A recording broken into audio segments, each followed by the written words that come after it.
La découverte macabre a été faite hier jeudi 6 avril à Nangaeboko, localité située dans la Sanaga-Maritime.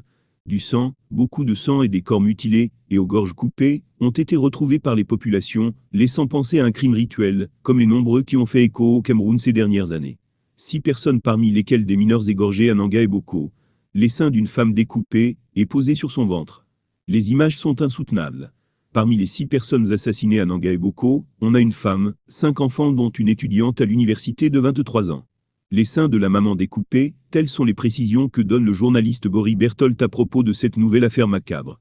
Le Cameroun sous la dictature des loges, des sectes, du magico-anal et des réseaux mafieux, le livre de Charlotte Bayen, Le Cameroun sous la dictature des loges, des sectes, du magico-anal et des réseaux mafieux, présent de Cameroun, comme un pays de la normalité, du tout est possible, où les dirigeants se jouent avec des involtures, des espoirs et de la patience des populations.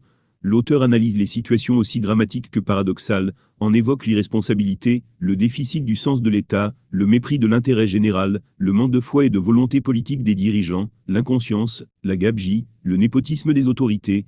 Ce tableau noir, lugubre et funeste, fait étalage de la malgouvernance, l'exclusion, la corruption, la compulsion, les forfaitures impunies et la désagrégation de notre corps social, tout en procédant à un inventaire de multiples crises, sociales, économiques, morale, des cris de valeur, le livre décrit la maltraitance d'une jeunesse, sans repère, exposée à un holocauste de misère, une jeunesse à la croisée des chemins, à la merci des appétits des prédateurs voraces.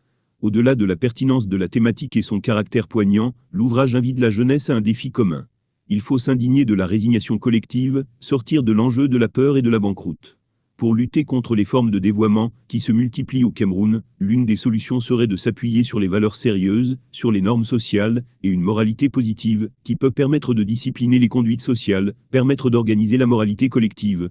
Le livre de Charlotte Ba, qui apparaît tel un devoir de mémoire et une manière de rendre hommage aux victimes et à leurs familles, est aussi une sorte d'alerte qui interpelle la sagesse, les patriarches, les pouvoirs publics, les avant-gardistes, sur le nouveau contrat social et la nécessité de réfléchir sur l'homme en tant qu'être éthique, être moral, être porteur de valeurs, être appelé à assurer la survie de l'espèce humaine et de l'humanité. Il arrive fort à propos, dans un environnement fait d'une désorganisation générale de la société.